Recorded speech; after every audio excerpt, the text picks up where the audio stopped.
कांग्रेस राहुल गांधी के द्वारा निकाली जा रही भारत जोड़ो यात्रा जो कि मध्य प्रदेश में प्रवेश कर चुकी है, वहीं राहुल गांधी ने बयान देते हुए कहा कि मैं कश्मीर में जाकर तिरंगा फहराऊंगा।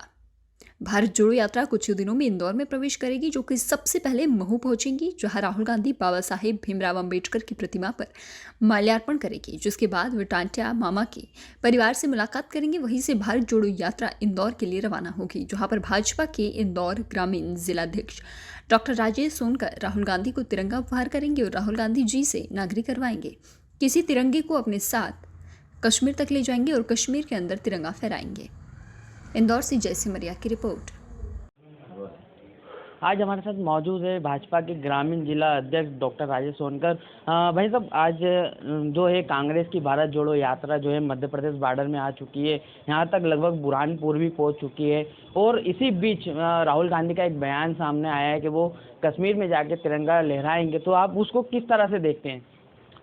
देखिए, जब देश में कांग्रेस की सरकार थी, राहुल गांधी जी कांग्रेस के राष्ट्रीय अध्यक्ष थे और उस समय तिरंगा फहराना तो दूर है, तिरंगा फहराने की बात करने का साहस भी उनके अंदर नहीं था। तो जम्मू कश्मीर जाने का कभी उनके मन में विचार भी नहीं आया। उस समय भी लाल चौक में अगर तिरंगा फहराने का काम किया था तो भारतीय जनता पार्टी के तत्कालिक राष्ट्रीय अध्यक्ष मुरली मनोहर जोशी जी ने किया था, जब कश्मीर से कन्याकुमारी से कश्मीर तक उन्होंने यात्रा निकाली थी। और उस यात्रा का नेतृत्व भी उस समय माननीय नरेंद्र मोदी जी ने भारतीय जनता पार्टी के कार्यकर्ता होने के नाते किए थे। आज मैं इस बात को बहुत गर्व के साथ कह सकता हूँ कि वही नरेंद्र मोदी जी के नेतृत्व में इस देश में धारा 370 को समाप्त करके आतंकवाद के भय और साए से मुक्त जम्मू कश्मीर को करने का जो काम माननीय नरेंद्र मोदी जी ने किया है, उसी के कारण राहुल गांधी जी में ये साहस आया है कि वो जम्मू जाकर, श्रीनगर जाकर तिरंगा फहराने की बात कर रहे हैं। इसलिए तिरंगा भारतीय जनता पार्टी इंदौर जिला उनको भेंट करेगा कि आप जरूर वहाँ जाएं और तिरंगा वहाँ फहराएं और देखें किस प्रकार से नरेंद्र मोदी जी के नेतृत्व में पूरा जम्मू कश्मीर आज भारत के साथ कदम ताल कर रहा है। वहाँ पर हर परिवार और हर घर में तिरंगा फहराया जा रहा है। सरकारी दफ्तर हो, प्राइवेट ऑफिस हो, चौराहे हों, गलियाँ हों, सब जगह तिरंगा फहराया जा रहा है। ये वही जम्मू है, वही कश्मीर है जहाँ पर आप बोलते थे कि धारा 370 समाप्त करने के बाद में आग लग जाएगी। आज पूरा अमन, शांति और चैन वहाँ पर है और हर व्यक्ति भारत के साथ में जुड़ चुका है। तो भारत जोड़ो यात्रा जो आप निकाल रहे हैं, मेरे को उसकी आवश्यकता नहीं है। भारत तो पहले नरेंद्र मोदी जी के नेतृत्व में जुड़ चुका है। नहीं भाई साहब, अगर देखा जाए मध्य प्रदेश की राजनीति की बात की जाए तो जिस तरह से कांग्रेस जो है कमलनाथ जी के चेहरे को आगे कर रही है, पिछली बार भी जब कमलनाथ जी को आगे किया गया था, लेकिन इस बार जो है कांग्रेस बड़ी उत्साह है कि इस बार जो है मध्य प्रदेश के अंदर भाजपा की सरकार नहीं कांग्रेस सरकार बनने जा रही है। इस पर कांग्रेस जो है काफ़ी दावा कर रही है। देखिए, भ्रम और फरेब सिर्फ एक ही बार चल सकता है, बार बार नहीं चलता है। कमलनाथ जी ने जिस प्रकार से भ्रम और फरेब से मध्य प्रदेश में सरकार बनाई थी, 15 महीने में उसका असर क्या हुआ ये आप और हम सब जानते हैं, पूरी जनता ने। और ये हमने नहीं, उन्हीं के कृत्यों से, उन्हीं के पार्टी के लोगों ने उस सरकार को गिराया।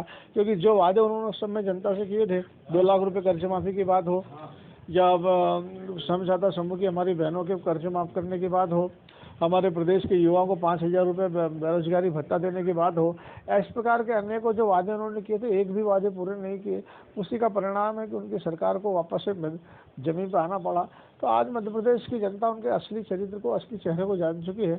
इसलिए जो भ्रम एक बार हो गया है, मैं इसलिए समझता हूँ कि दूसरी बार उस भ्रम में तो मध्य प्रदेश की जनता आएगी। जिस तरह से वैसा देखा जाए जो है कांग्रेस लगातार आरोप लगाती आई है भाजपा के ऊपर, भाजपा जो है तोड़ मरोड़ की सरकार बनाती आई है, तो इस आरोप को मतलब कहाँ से कितना अपन सत्य मान सकते हैं कि जो देखा है, जनता ने भी देखा है कि भाजपा ने जो तोड़ मरोड़ की सरकार बनाई है, इस बार अगर भाजपा हारती है तो क्या इस बार भी भाजपा चुनाव जो है तोड़ मरोड़ के बनाएगी?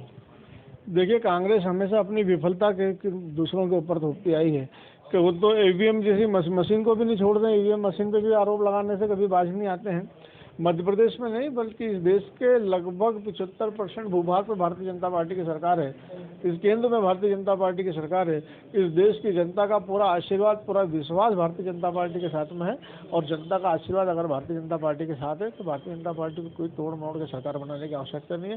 सीधा सीधा जनादेश भारतीय जनता पार्टी के साथ में है और आगे भी रहेगा और उसमें अभी सरकार बनेगी। भाई साहब, आने वाले चुनाव के अंदर क्या भाजपा उन कांग्रेसियों को टिकट देगी जो भाजपा के अंदर शामिल हुए थे? देखिए, टिकट किसको देना है, किसको नहीं देना है, चुनाव किसको लड़ना है, ये भारतीय जनता पार्टी प्रदेश संगठन का, हमारा नेतृत्व का निर्णय होता है। समय आने पर, परिस्थिति आने पर जो भी आवश्यक होता है, उन सभी मापदंडों को, सभी पैरामीटरों को देखते हुए तो पार्टी संगठन निर्णय लेता है। पार्टी उसी दिन के अंदर भाई साहब जो है इंदौर पहुंच जाएगी भारत जोड़ो यात्रा, तो किस तरह से आप राहुल गांधी को तिरंगा भेंट करेंगे? आज की बैठक में हम तय करने वाले हैं कि राहुल जी को हम कहाँ पर तिरंगा देंगे। लेकिन हम तो एक चीज़ और आपके माध्यम से मैं कहना चाहता हूँ कि राहुल जी के साथ में आदरणीय बहन प्रियंका जी भी आ रही हैं, जो हमेशा बेटी हूँ और लड़ सकती हूँ का नारा बुलंद करती हैं। तो मैं उनसे भी आग्रह करता हूँ कि वो भाई की सिर्फ राजनीतिक यात्रा ही नहीं, बल्कि एक बेटी और है जो यहाँ पर बहुत रो रही है, बिलख रही है, परेशान हो रही है, जो जिनके पति आप ही के पार्टी के पूर्व मंत्री हैं, वर्तमान के विधायक हैं। जिस प्रकार से अमानवीय घटना उनके साथ में मारापीटी हुई, अत्याचार हुआ है, वो उनके पास भी जाएँ, कम से कम उनको भी न्याय दिलाने का काम करें। श्रद्धा हत्याकांड में तो अभी तक बयान देने की आवश्यकता उन्होंने महसूस की नहीं है। एक और उन्हीं की पार्टी की दिल्ली की नेता है जिन्होंने कांग्रेस के ही नेताओं पर प्रताड़ना का आरोप लगाया है। तो कम से कम वो देश की बेटियों की नहीं तो अपनी पार्टी की जो बेटी है उनकी तो चिंता करें। भाई साहब, जिस तरह के भाजपा जो है लगातार हम मध्य प्रदेश की राजनीति की बात करते हैं, हमारे जो शिवराज सिंह चौहान मामा हैं वो अधिकांश भांजियों के हित की बात करते हैं। लगातार अभी तक देखा जाए तो भाजपा भी कहीं से कहीं तक श्रद्धा मर्डर केस के अंदर आगे नहीं आई है। तो किस तरह से आप इस चीज़ को देखते हैं? जिस तरह से आप आरोप लगा रहे हैं कि प्रियंका गांधी आगे नहीं आई है, तो उस तरह से भाजपा भी कहीं से कहीं तक के श्रद्धा को न्याय दिलाने के लिए आगे नहीं आई है। नहीं, भारतीय जनता पार्टी ने निश्चित रूप से इसमें निष्पक्ष जांच के और दोषियों को कार्रवाई देने की बात की है। लेकिन अभी तक दुर्भाग्य ये है कि एक बार भी दोषियों पर कार्रवाई करने की या इसकी निष्पक्ष जांच करने का बयान भी प्रियंका जी ने, राहुल जी ने या कांग्रेस के किसी बड़े नेता ने नहीं दिया है। तो भाई एजेंसी अपना काम करे, पुलिस अपना काम करे, जो दोषी होंगे उनको कार्रवाई होगी इनके ऊपर। लेकिन कम से कम एक बार बोलने का साहस तो ये करें। ये रही हमारी भाजपा ग्रामीण जिला अध्यक्ष डॉक्टर राजेश सोनकर से बातचीत, जिन्होंने बताया कि वह इंदौर कुछ ही दिनों में भारत जोड़ो यात्रा जो इंदौर पहुंचने वाली है, जिसको लेकर राहुल गांधी को तिरंगा भेंट करने जा रहे हैं। कैनन न्यूज़ के लिए जय सिमरिया, कैनन न्यूज़ इंदौर।